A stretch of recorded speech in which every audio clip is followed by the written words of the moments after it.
Well, all right. Not all who wander are lost. Welcome back to the Pilgrim's Great Chronicles, where we uncover the spiritual battles behind the headlines.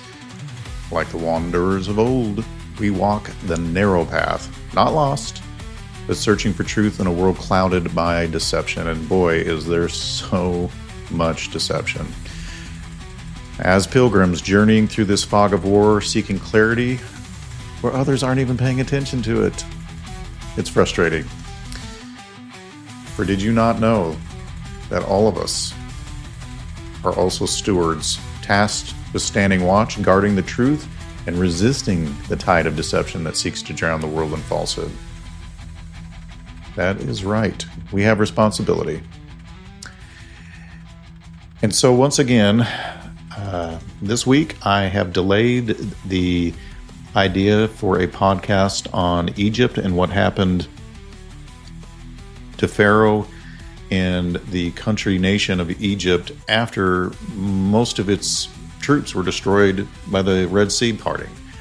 My wife and I were discussing and thought it would be a good idea to kind of do a historic backdrop on that, just to dig. One of the most interesting podcasts I ever heard early on in my adventures in the last 5 to 10 years was Derek Gilbert going over the reason why Moses and all the Israelites, after the sea parted, paused and turned around.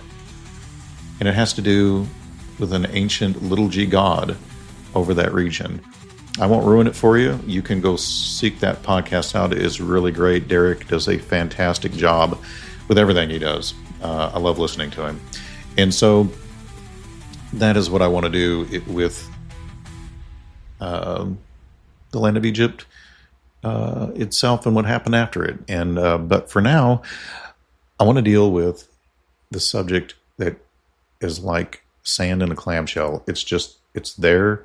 It is very present, and it's something that I want to deal with because it keeps coming up over and over and over again. And that is the idea that we are past 87 was the completion of all this prophetic stuff in the book of Revelation, that we've already lived through the millennial reign and that it's being hidden, and that we are currently in what is known as the little season, or Satan's little season, or Hillel's little season, or whoever's little season. And I want to fairly cover their claims. I have gone down 10 different lines of reasoning, some of them from a recent podcast with my friend George Hobbs, and his podcast recently had somebody on who I think accurately represented the general thought process of most who go down the little season road. And I understand why they might think that way, but I just want to handle each line, and I don't want to straw man. I want to make sure that I'm accurately representing their claims, and then explaining why I think it's incorrect.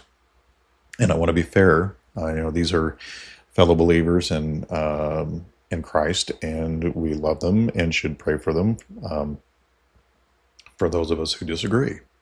So without further ado, I'm going to go over 10 common arguments that are presented for this view and explain why I do not believe that they are correct.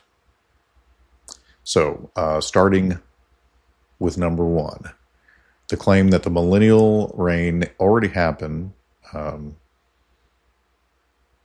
it having to deal with the 1776 date. So there's this key claim that Christ's 1,000-year reign ended somewhere around 1776, marked by the rise of the New World Order. The problem with this is sevenfold, in my opinion. So we'll go over these. I thought of other reasons, and this by no means is an exhaustive refutation of these ideas. I have to try to keep these videos somewhere around an hour. So I realize that some of you will think of other arguments, either pro or against, and feel free to list them in the comment section, and we can go over them, and maybe even do a future show going back and forth on that, where I can offer your pro comment on it and then give my rebuttal, or maybe you'll even change my mind. Who knows? So, 1, biblical chronology. Revelation 24-6 clearly states that Christ's reign includes the first resurrection, where martyrs reign with him. Where is the historical evidence of the dead in Christ reigning physically before 1776? Here we have a quote that says, "Then I saw thrones, and seated on them were those to whom the authority to judge was committed. Also I saw the souls of those who had been beheaded for the testimony of Jesus and for the word of God. They came to life and reigned with Christ for 1,000 years." Not to mention the bodies of the translated saints. If you believe in a pre-tribulation rapture or even a post, you would believe that they in glorified bodies would have been here roaming the earth, reigning with Christ for 1,000 years. I don't see any evidence of that anywhere historically recorded, any place, any time. Number 2, no new heavens and earth. I thought about this, and then I'm going to include it anyway, but the idea that there's a new heaven and earth that's going to be created really is something that some people use as an argument against this little season, but it really doesn't fit because, and I wouldn't use this particular argument because the reality is they're claiming we are living in the little season, and a new heaven and a new earth are not created chronologically until after Satan is vanquished at the end of his little season. That is when there won't be any more tears. A new heaven and new earth will be created. There'll be no more oceans or large salty bodies of water and so on and so forth when you read Revelation 21. So we'll continue on with 3, continued death and suffering. In Isaiah 65:20, it describes long life during the millennium. Like people who don't live to be 1,000 years old will be thought to be accursed. And yet, there's every bit of evidence that wars, disease, and death continue throughout the period they claim was the millennium. And yet, the quote from Scripture, "No more shall there be in it an infant who lives but a few days, or an old man who does not fill out his days." And there are other verses. But the point being, not only do the people who survive the time of Jacob's trouble seem to have long lives, and so do their offspring. Like they live through the entire millennial reign. They're living amongst those of us who have translated glorified bodies. I don't see that recorded anywhere. Then we have the binding of Satan, where he is bound during this millennial reign. But if he is, then what is the explanation for the rise of Islamic conquest? The Crusades, the Inquisition. I mean, these are all clearly moves by the rebellious sons of God, and you know, it's their very nature to promote that kind of activity in the world. And this is supposedly done during the claimed millennial period. You know, he's supposed to be bound. Revelation 20, verses 1 and 2. "Then I saw an angel coming down from heaven, holding a key to the bottomless pit and a great chain, and he seized the dragon and bound him for 1,000 years. And yet we see massive influence of evil, bloodshed, corruption, torture, all throughout. You know, I know some people think, well, they just rewrote history. Really, every single culture, every culture had its history books wiped out. They purposely aged the records. I find that a little hard to swallow.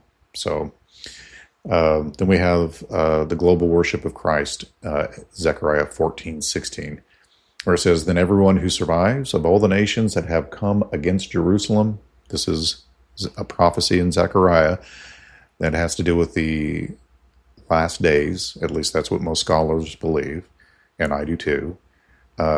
Anyway, the survivors of all the nations that have come against Jerusalem will go up year after year to worship the King the Lord of hosts.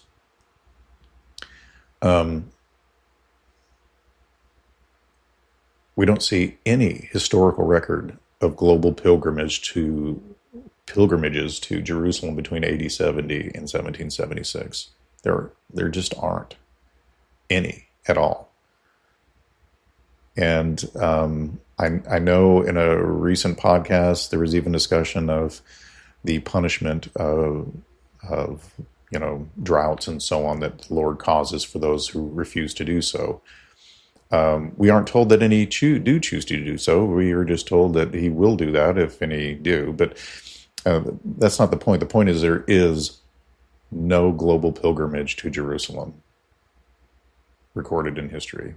And again, I know that there have been times where there have been attempts to wipe out history and knowledge and rewrite it, but it seems a little hard to swallow that every single culture on the planet has no record of it.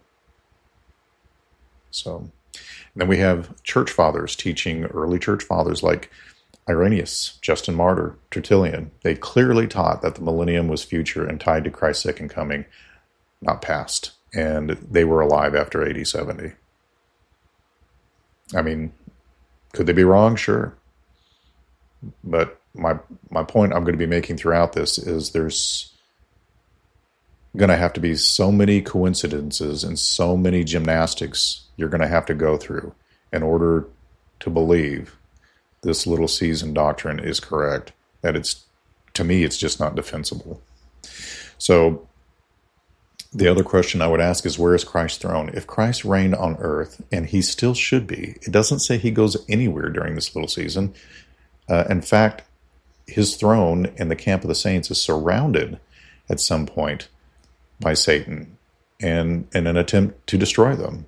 And clearly the Lord deals with them immediately and wipes them out. But if Christ reigned on earth, where was His visible throne? Scripture repeatedly shows the Messiah's rule as physical and undeniable. Right? Psalm 2:6 as an example. As for me, I have set my king on Zion, my holy hill. And it's not just that. I mean, there's every evidence that when Christ returned, just like in the book of Acts, it says, you're going to see the Son of Man returning on the clouds, just like you're seeing Him ascend. It'll be unmistakable, and you'll know. And He will be living among us. So, did Christ reign invisibly? I mean, if so, how does that align with every prophecy of His kingdom being visible and undeniable?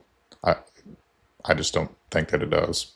So let's go into section 2, which is another key claim that 700 years roughly were allegedly added to history, compressing real events and distorting the historical timeline. So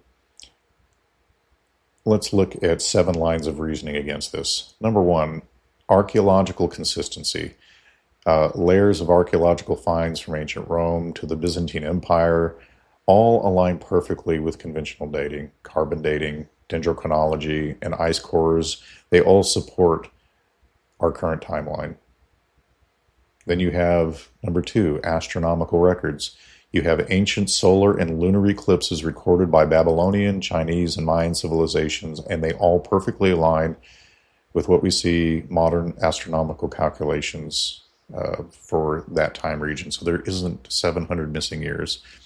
Unless you want to believe they wiped all that data away, changed it, and changed the Mayan civilization records in Babylonian and Chinese, and recreated it all. Is that possible?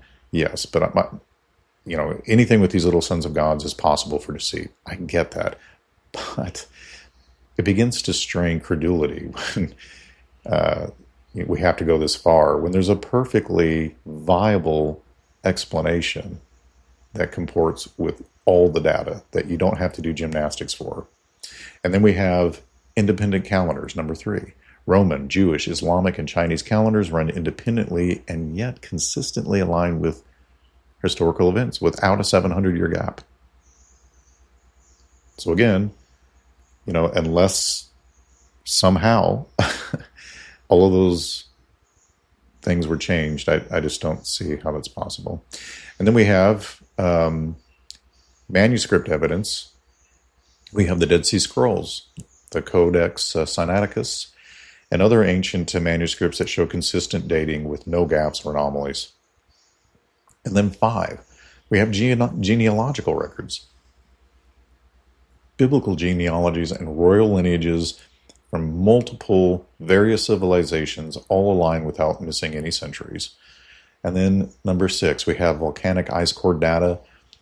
We have ice cores from Greenland and Antarctica, and they all show volcanic eruptions such as Krakatoa in 535 AD, and they all perfectly match the historical timeline. And then 7, Islamic expansion. If the 700-year gap does exist, then how do they explain the rise of Islam, the Crusades, and the Renaissance, all with documented continuity? They're all there. Not to mention the fact that for there even to be Islam rising, which it did, it almost ruled the entire world, if we can believe the historical records. They were only stopped in their tracks by, was it Charlemagne, I believe? Or that guy, the hammer. And they got their butts kicked in the woods. They weren't used to fighting that way, and they got pushed back. And it was a huge catastrophe for them. It wasn't life-ending for their civilization, obviously, but finally Western civilization held its ground and pushed Islam back. But the point is, there was massive death and bloodshed, something that wasn't supposed to happen during the Millennial reign. It's supposed to be a time of peace, with the lion laying down with the lamb, and children playing with cobras and serpents, and things that aren't bad happening. And I think the kind of rape, torture, murder, and slaughter that went on during Islam and the Crusaders fighting back, and all of these things should not be something that occurred during this time frame, and it went on for centuries. So if 700 years were fabricated, why do independent civilizations using different calendars, different languages, show no awareness of this alleged manipulation? That needs to be better fleshed out. 3, we have the mud flood and architectural evidence or hidden structures. Another key claim are star forts, Gothic architecture, and buried buildings are remnants of the Millennial Kingdom. Well, I've already showed in a couple of different videos why I don't believe this is the case. All you really need to do is do a Google search for grotesque architecture and so on during this particular time period, and you'll see disgusting depictions of our gargoyles bending over with trumpets coming out of their anus where water spouts out. That just does not shout millennial reign to me. Or you have ancient statues depicting rape of humanity by Greek gods, like satyrs. It just, again, strains credulity. So let's go over 7 lines of refutation for this. Star fort origins. Star forts originate from Renaissance military engineering designed to resist cannon fire, not necessarily millennial architecture. That is the common theory. I'm of the opinion that the star forts, the ability to build these things was probably given to us by the rebellious sons of God, because it would be very difficult to do that kind of a design without laser levels. And anyway, there's a lot to it. But I believe a better explanation is that the rebellious sons of God were trying to pull another Babel, where they wanted another new world order established under their reign. And that is what people are mistaking for millennial reign. The architecture bears that out. And the things that occurred during that time period, warfare, bloodshed, rape, killing, orgies, you name it, all prevalent during those centuries that the millennial reign allegedly took place. And so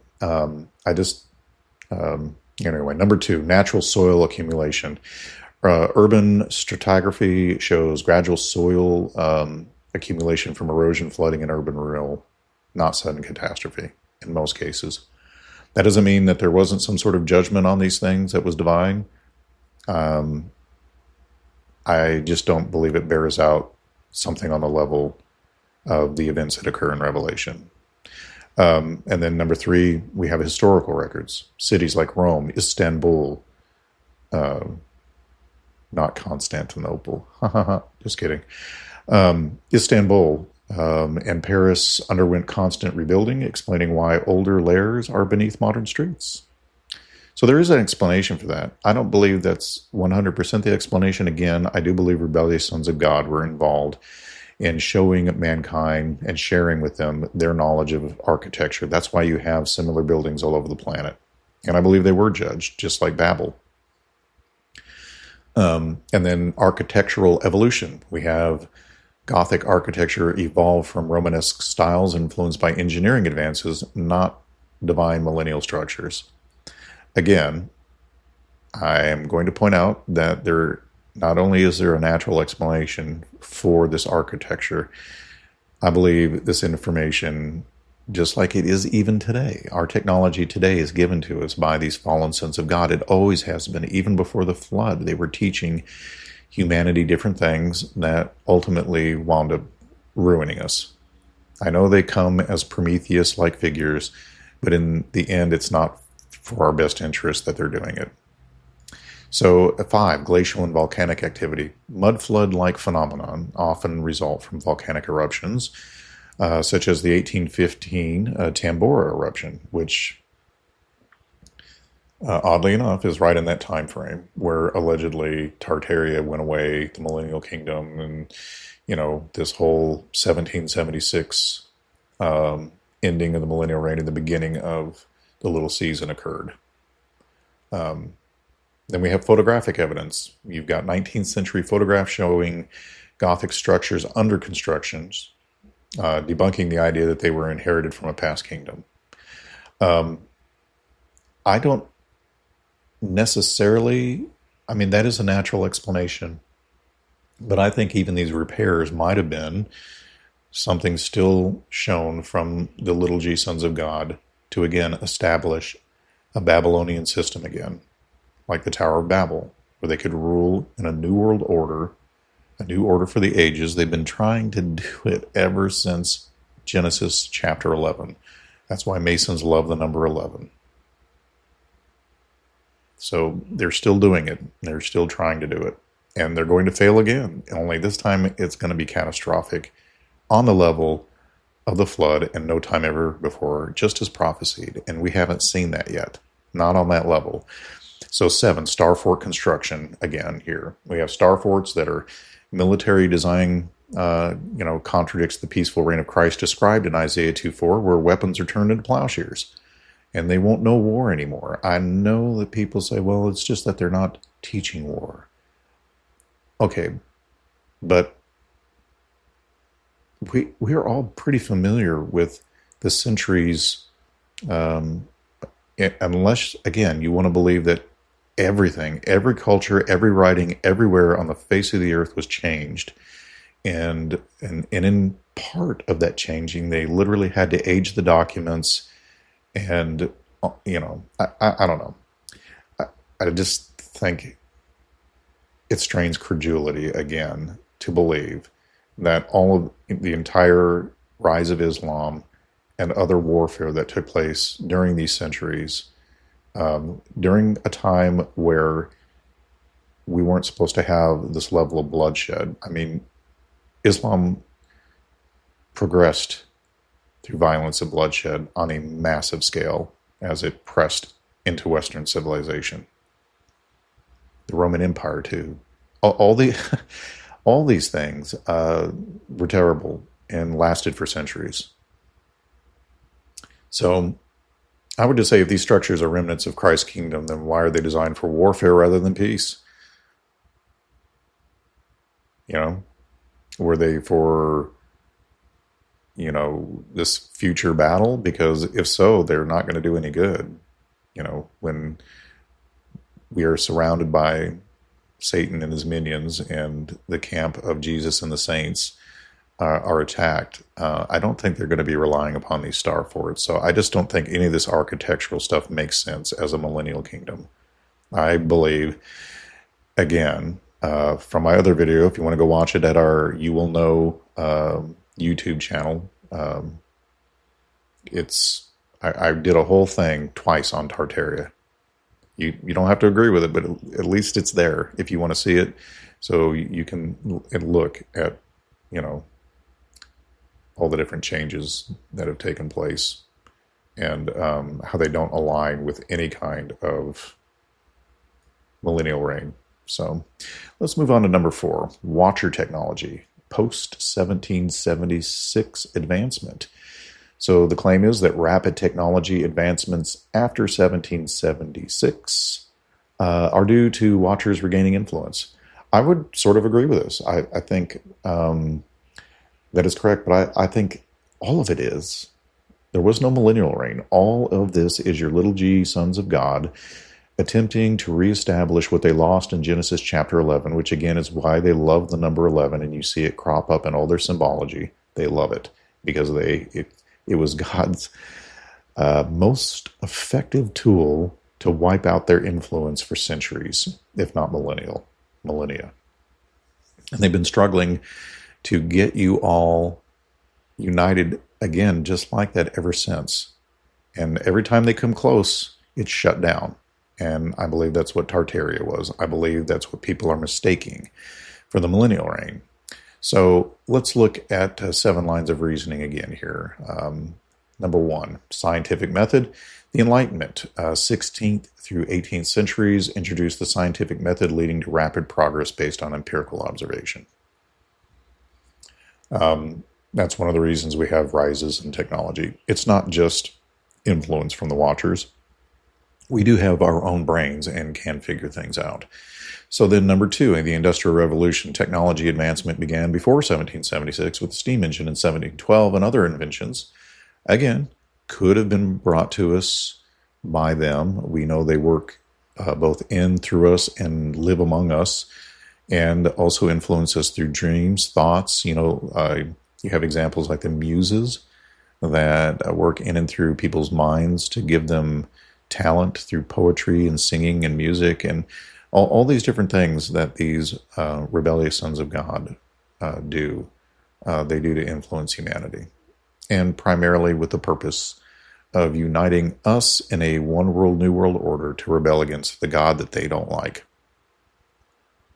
because they want to do their own thing apart from him and decide for themselves what is good and evil. But again, like I said in one of our previous videos, when you do that, just know that you're going from 100% proper, correct judgment, statutes, love, justice, and creating crooked lines at that point. Because if God, and I believe he is a maximally greatest being and is perfect in justice, perfect in knowledge, perfect in love, then when you're deciding apart from that for yourself, as the rebellious angels do for themselves and want us to do likewise, you're creating nothing but crooked lines. And depending on how crooked you want to be, it can be a little bit crooked and you think you're just fine. And it can be wildly crooked and you're, eating your neighbors and boiling them alive in your apartment, AKA Dahmer. So anyway, from a biblical perspective, number 3, Proverbs 8:12 speaks of witty inventions as divine wisdom, not watcher knowledge. So Proverbs 8:12, I, wisdom, dwell with prudence, and I find knowledge and discretion. Then we have cultural exchange, global trade, colonization, and information sharing fueled innovation, not necessarily supernatural intervention. We also have patenting records, number 5 here, inventions like the telephone in 1876 and electric light in 1879 have well-documented developmental histories. You can see it. Could they have been influenced by the Watchers? Yes. But my point is there are natural explanations for these things. Inconsistent timelines. If Watchers returned post-1776, why did technological advancement not explode immediately, but instead progresses gradually? Now, I have an answer for that myself, but my point is that it didn't have to be this way. There are other explanations. And so I guess what I'm saying here is that it seems as if we want to attribute everything to this millennial kingdom when there are other natural explanations and even other very good supernatural explanations. And it could be, like I've said in my other videos, that one of the problems with the Watchers is they can't just do whatever we want because humanity has the birthright to this planet given to the sons of Adam. Do we surrender it? Yes. Do we give them permission to do things? Yes. The point is they need permission. They can't just do whatever they want. But if you're granting them permission through your behavior and how you view God, and you don't have God's protection in your life, they pretty much have free reign over you. That doesn't mean they're going to do horrible things. It could just mean that they present you with they're appearing as angels of light. They give you things, but believe me, payday will come at some point. They may act like Prometheus or, an angel of light at first, but the payday is coming. So 7, divine sovereignty. Daniel 2:21 says that God changes times and seasons and removes kings and sets up kings. He's the one in charge. So is he not still sovereign? I mean, if he's the one changing times and seasons and he's the one that removes and sets up kings, then it just seems to me that this millennial reign explanation just doesn't hold water, and neither does this technology explanation. Because if technology is solely 100% Watcher-driven, then why do godly inventors like Samuel Morse, a very devout Christian, credit God for their ideas? I guess my point is that just like not everything is a demon, not everything is the millennial reign either, and not everything is the Watchers. There are other explanations, and I don't think it just points to a millennial reign. In fact, there are 2 other good explanations. 1, humans are capable of doing these things, and 2, it could be that it's the Watchers, not the millennial reign, trying to deceive you by giving you technology and things that humans really aren't ready for because it ruins us. And then they get judged by God. So 5, this key claim that we are now in this little season awaiting the final rebellion and God's judgment. So again, I've got 7 lines of reasoning against this notion.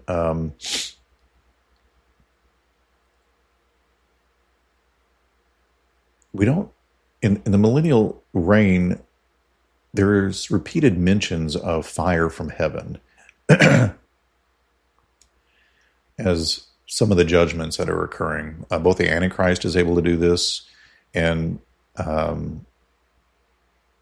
anyway, and including the 2 witnesses. So I don't see anything in recorded history that says Antiochus Epiphanes was capable of calling fire down from heaven. I don't see any of these things recorded anywhere. And then 2, we have the absence of resurrected saints.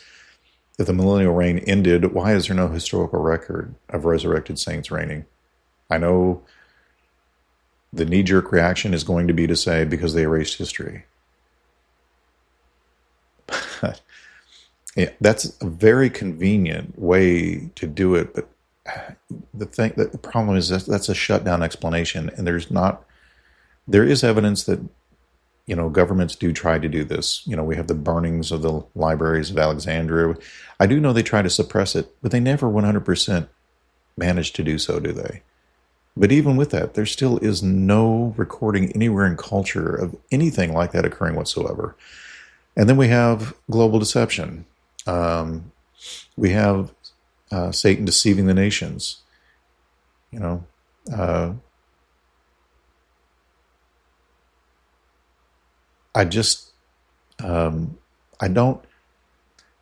nations have been deceived all throughout the centuries since AD 70. This is nothing new. I don't see any evidence that there was at some point a millennial reign where the nations weren't deceived at all, and everybody was enlightened, and everybody lived for prolonged lives, and there were people in glorified bodies like Christ reigning with him on the planet in Jerusalem. Nothing at all. And then we have 4, Jesus' physical return in the book of Acts 1:11, where it says Christ will return visibly. So did he return and leave without anyone noticing? I mean, it says this Jesus who was taken up from you, and this is angels saying this, into heaven will come in the same way as you saw him go. No recording of that whatsoever. And by the way, he should still be here with us in Jerusalem, in the camp of the saints. And people can say it's really at the North Pole all they want, but that ignores centuries of geographic familiarity and specific mountains being mentioned, specific cities being broken up into 3 parts, not the North Pole. And everybody was familiar with these regions that are mentioned in Old Testament and New Testament prophecies, like a mountain splitting in half from north to south, creating a massive valley with a river flowing through it, and Jerusalem being broken up into 3 parts. Nothing like that has ever happened. And, again, we have the continuity of history. We have historical timelines from the Renaissance, Industrial Revolution, and the modern era, and it shows continuity without any apocalyptic break. And there would be, because the events described are so catastrophic that even Scripture mentions the idea that there's nothing like it since the flood. And we have no record of that anywhere. At best, we could say we have judgment on the watchers again for trying to reestablish another Babylon-like society, one world government. So,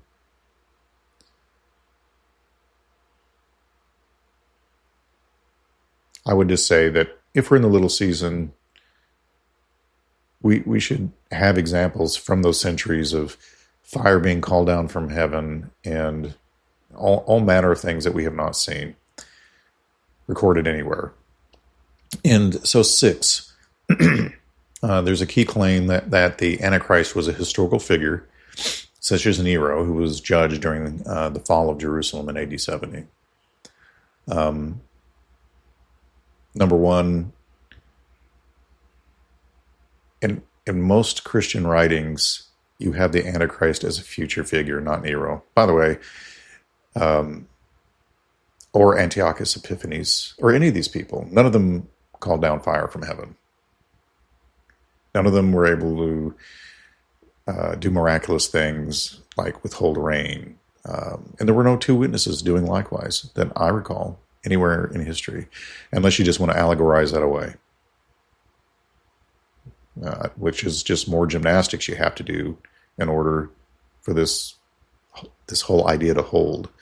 So the idea, again, 7 lines of reasoning. The Antichrist is future, number 1. 2 Thessalonians 2:3-4 describe the Antichrist as one who takes his seat in the temple of God, proclaiming himself to be God.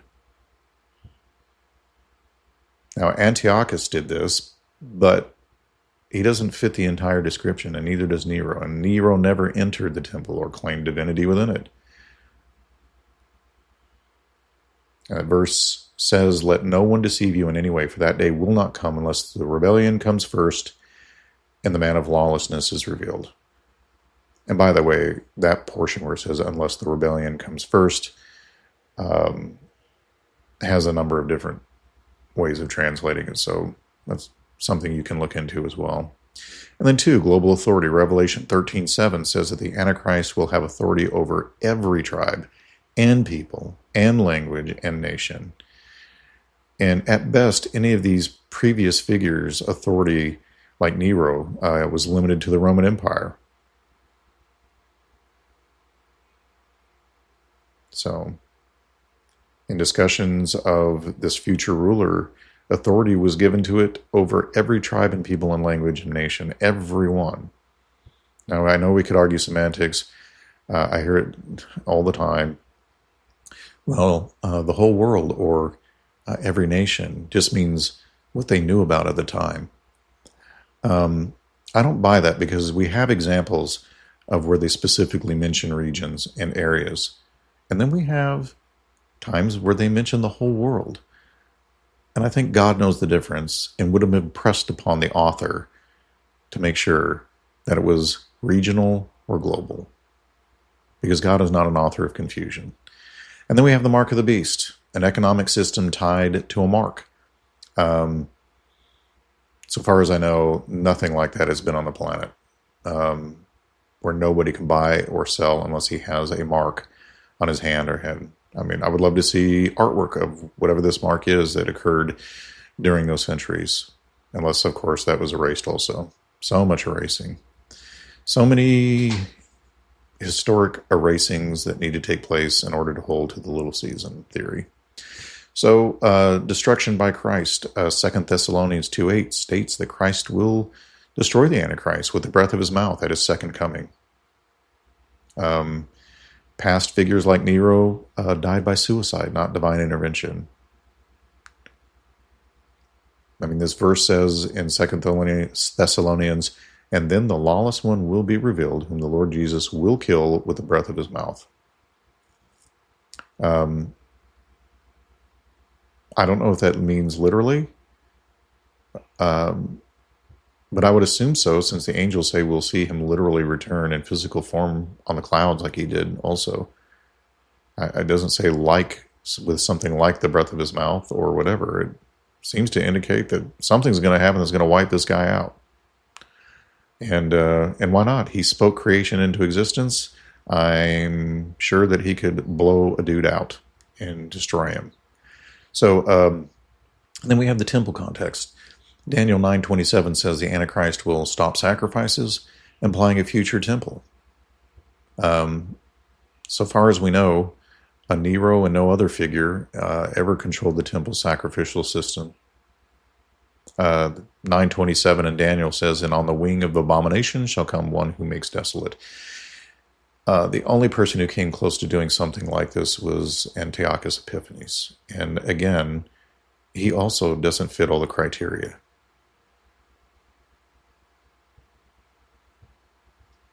So, Revelation 13:3 describes the beast as having a mortal wound that was healed, signifying a return to power. This didn't happen with any of these figures that I'm aware of.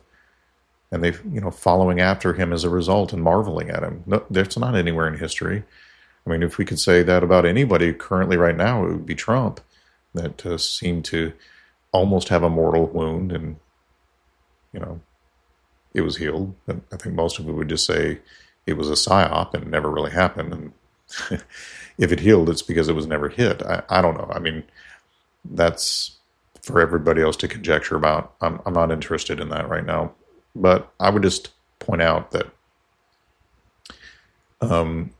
it seems like we want to make things fit that don't fit yet. And they don't fit yet because they haven't happened yet. It's pretty clear, point 7, that in early church interpretation, the vast majority of Christians viewed these figures like Antiochus and Nero as types of the Antichrist, but expected still a future greater fulfillment. And I believe that's correct. If any of these others were the Antichrist, then why did early Christians still expect a future one? And why were there prophecies regarding such things? For instance, I believe it was Peter that wanted to know, that was describing a generation that wanted to know where is Jesus and the time of his coming before everything just goes on like it has done since the beginning of time. It seems pretty clear that the generation he's describing is wondering, okay, when is Jesus going to return? Because it doesn't seem like he's going to. Everything is just the way it's always been.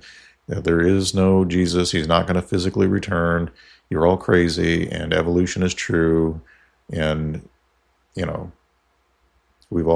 all just made out of cosmic space dust. That's the generation that we're referencing, not the AD 70 generation with that knowledge.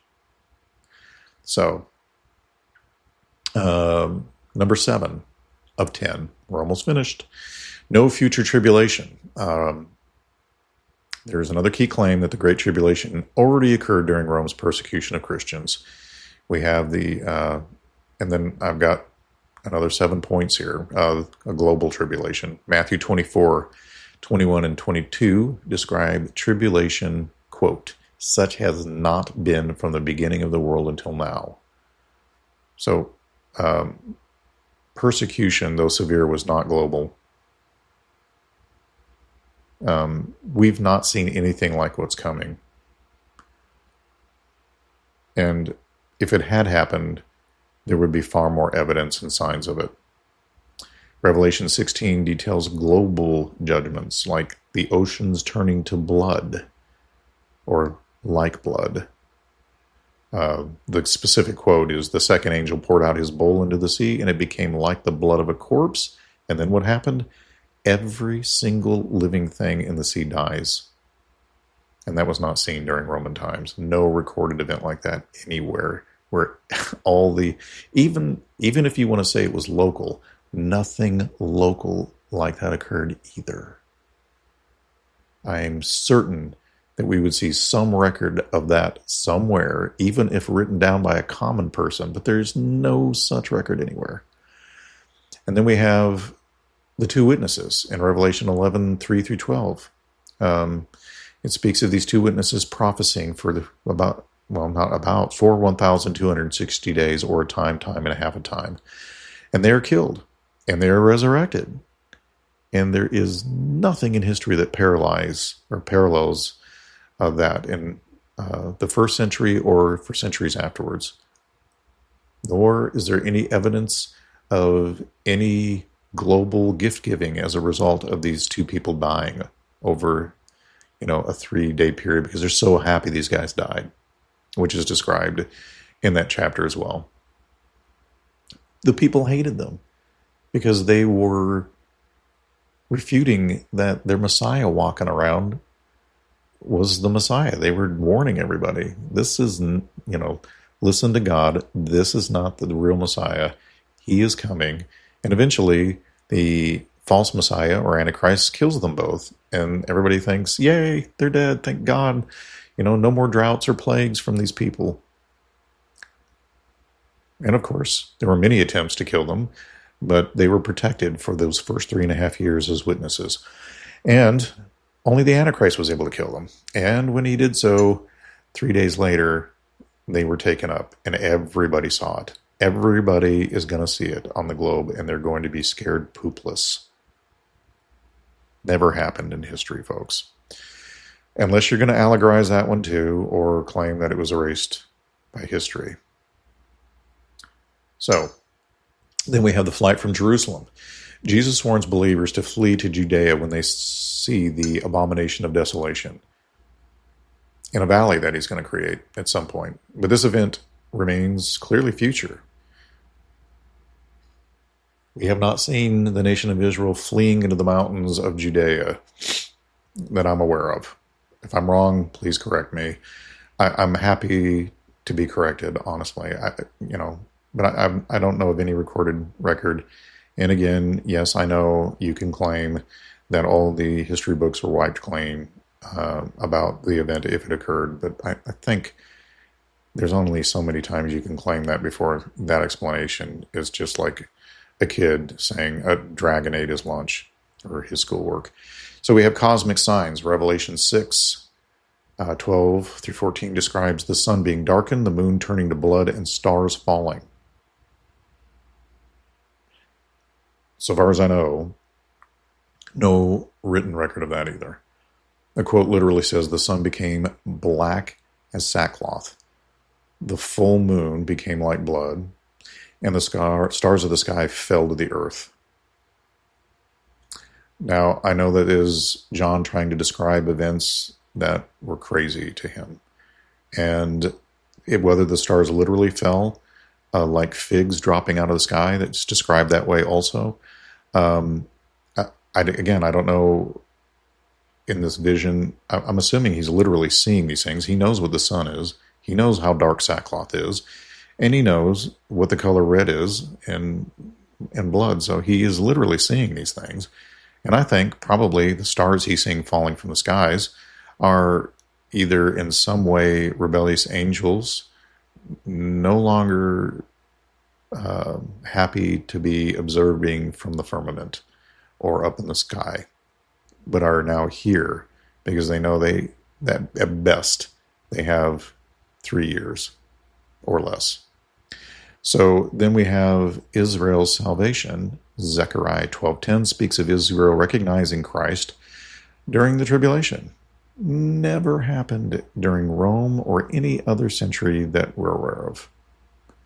In Zechariah 12:10, it literally says, when they look on me, and that's a reference to Jesus, on him whom they have pierced, they will mourn for him. So you tell me when the nation of Israel did this, because I'm unaware of it. I would love to see it, because as far as I know, there's no recorded thing in history of that either, unless, again, that too was erased. And then we have Daniel's 70th week, where it's placing the tribulation in the final week, and yet I don't see anywhere where we have this false Messiah-like figure making a strong covenant with many for 1 week of years or a 7-year period. Where is this treaty with Israel for 7 years? I know some would argue that it's a misinterpretation of it or whatever. Well, that fine. But there are those who do think that it is, and there's no record of that either. So if you combine that with all the other things there's no recorded history of, I think there's just way too many coincidences that cannot be explained away by just repeating the mantra that they wiped out history and rewrote it. And I believe it is, if the Great Tribulation already happened and is so horrible, and Jesus describes it as unprecedented in history, you would think it would be virtually impossible, just like with the flood, of hiding all of that. I think what you're having hidden is these beings who, and the reason they hide it is because they know when they get out of hand, they don't want to be shut down early. Did you not hear how fearful they were of that in the New Testament? Have you come before our time to torment us and to throw us into the abyss? They're terrified of it. Wouldn't you be? Would you not be terrified if you knew that if you push things too far in the heavenly legal system, your butt is getting cast out into outer darkness or eternal gloomy chains of darkness, and you no longer have freedom? So they know how to walk the fine line as much as possible, and they go for the low-hanging fruit, people who have no relationship with God, and they fear those who do, and they fear your authority, especially those who know they have such authority. So, 8. Christ's reign was purely spiritual, negating the necessity for physical evidence. That's one of my favorites. It's not a physical kingdom, is what some of them claim. So a literal throne is mentioned, and I'm going to give 7 lines here, and we're almost done. Psalm 2:6 and Luke 1:32-33 describe Christ ruling from David's throne, a literal, not symbolic reign, where it says, I have set my king on Zion, my holy hill. And in Luke, it says, the Lord will give to him the throne of his father David. And it's not just saying it in a literal sense. He really means a literal physical reign, just like David reigned. And then 2, a kingdom of peace. Isaiah 2:4 and 11:6-9 depict global peace during the millennium. That also has not even been realized in a spiritual sense today.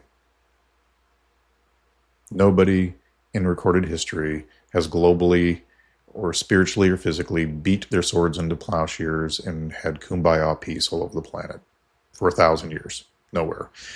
And then we have the physical resurrection. Our Revelation 20:4-6 describes resurrected saints reigning. Not symbolically, but physically, bodily reigning, where they came to life. Not to mention the saints that come with him on the white horses who have already received glorified bodies.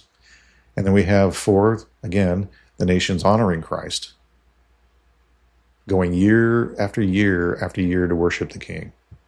No record of that. We have land promises.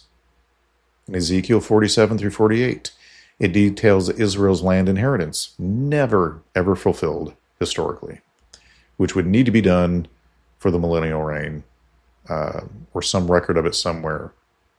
And you can read about that, 47:13 Ezekiel, this shall be the boundary by which you shall divide the land for inheritance. And then it goes on to describe it. And there's no history of that anywhere. And then we have a physical temple in Ezekiel 40 through 46, describing a literal temple during the millennium. Not figurative. Ezekiel says, in visions of God, he brought me to the land of Israel and set me down on a very high mountain to observe these things, including a literal temple there. Unless you want to say that Jerusalem is not really Jerusalem and it's somewhere else on earth, and all history of that is faked and wiped out and whatever, but that, again, really straining credulity even greater with that. And then we have Christ's return. He has never, so far as we know, come back on the clouds in a way that the whole globe has seen him. It says he will return in the same way he ascended. You see him go the same way, or even if the whole globe doesn't see him. There's never been anybody witnessing Jesus returning on the clouds in that region. So if Christ's reign is only spiritual, then why do so many prophecies describe a literal or physical fulfillment? Because they do. The overwhelming description of his return is a physical one, not just reigning in the hearts of men. I believe the church is him reigning in the hearts of men until he comes back. And it is our charge to go out and do what we're supposed to do, which is live good lives and share the gospel, both with word, deed, thought, and action. Do all things to his glory, which provides you with opportunities to do that. And then key claim number 9, the 16th century Protestant ban on pilgrimages reflects the end of the millennial reign. So we have, again, 7 lines of refutation for this. The context of Reformation: the pilgrimage ban was theological, a rejection of Catholic practices, not millennial evidence. And then, number 2, we have no biblical correlation. Scripture never ties pilgrimage to the millennium in an obvious way, other than they will come to honor him once a year in Zechariah. And then, but there's no ban, is what I'm saying. And then we have spiritual worship. John 4:21 through 24 emphasizes worship in spirit and truth, not location. So the hour is coming when neither on this mountain nor in Jerusalem will you worship the Father.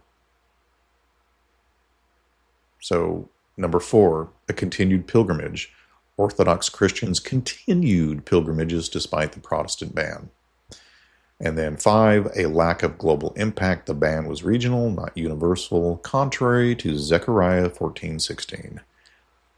So not only did the whole world not engage in this global pilgrimage, but there's no historical or biblical record of this ban being ended and ending the millennial reign and beginning Satan's little season. We also have the absence of Christ's rule, where Christ's visible reign would not depend on human pilgrimage practices. And we have no end-time marker, where Scripture defines the end of the millennium by Satan's release and final judgment, not pilgrimage bans. That will be the sign of it. This, explaining of it, this pilgrimage ban is somehow a sign of ending the millennial reign and beginning Satan's little season. Fails on all fronts. Pilgrimages still went on, so if it was a ban, it wasn't successful. There is no scriptural indication for that being what starts. In fact, there really is no indication of what starts the little season other than after 1,000 years are over. That's the only indicator we really have that I'm aware of. But anyway, the point is, if pilgrimage bans mark the millennium's end, then why did pilgrimages continue under the Christian sects? Anyway, last but not least, 10, millennial military structures. all these forts. I'll go through this pretty quick because we're running out of time, but I just want to reemphasize that it's these forts and structures that emerged roughly in the 15th century to counter artillery are not ancient millennial defense. We have historical records that detail their design and construction, and these are often from secular rulers, not Christian ones. We have forts that exist in non-Christian regions, which would contradict Christ's exclusive rule and reign over star forts and things of this nature. And they have a military purpose, which would contradict it being a reign of peace in Isaiah 2:4. There should not be the kind of bloody warfare and cannon fire and Islam trying to dominate Western civilization taking place during the millennial reign. And then I would say that it is most likely that star forts primarily evolved from the Watchers and their rebellious attitudes, perhaps helping with castle design, because they like doing that. They taught us how to make swords in the antediluvian world. For what purpose? Warfare. This is their handiwork. This is their signature. This is their DNA. This is their print. Things designed for warfare, things built for warfare, not the millennial reign of peace, described with lions laying down with lambs and kids playing with snakes and nobody knowing warfare and people coming and honoring the Lord. So you shouldn't have these forts and structures that are remnants that were designed for war, not peace. So with that being said, let's go ahead and wrap things up. We have, that Satan's Little Seasons theory really collapses under the weight of biblical scrutiny when you examine it. You've got historical evidence, simple logic, Christ's reign is still future, and we await his visible return. We know this from verses like what Peter writes about, where he's describing a generation unlike us who denies his physical return and say that basically evolutionary-like processes continue on as they always have. And where is the time? Where is his coming? He's not coming. You all believe a lie. And I don't believe it is a lie. I believe he just hasn't come back yet. There has been no millennial kingdom yet. So I would not be swayed by theories that distort the clear order of God's plan. Instead, just keep watching, praying, and staying faithful until the true king returns.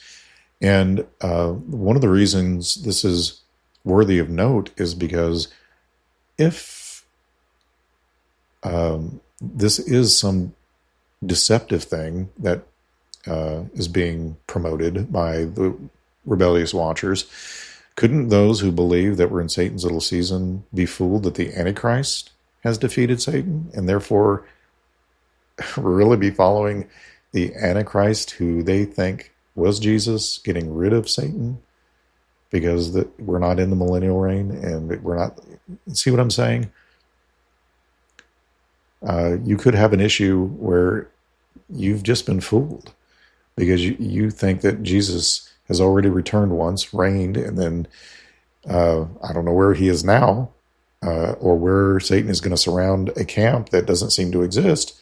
But what if you're fooled into believing that the person who supposedly destroys the false Messiah is the false Messiah, and you're wandering after the false Messiah? So anyway, we know that some of our fellow believers hold to this theory with sincerity, and I really like some of them. Like, I like Tyler Hansen. I think he's awesome. I'd love to have him on my show. But our goal here is to not divide, but to sharpen one another, as iron sharpens iron. I've listened to their arguments, and I think some of them have merit. I agree that history is often changed, but I don't think to this degree. You'd have to change too much and hide too many things. Like Proverbs 27:17 says, iron sharpen irons. These arguments are not exhaustive that I'm presenting. There's always more that I could present, but I'm aiming to keep our videos around an hour for accessibility to people. If you want to go deeper into any specific point, just let me know, email us.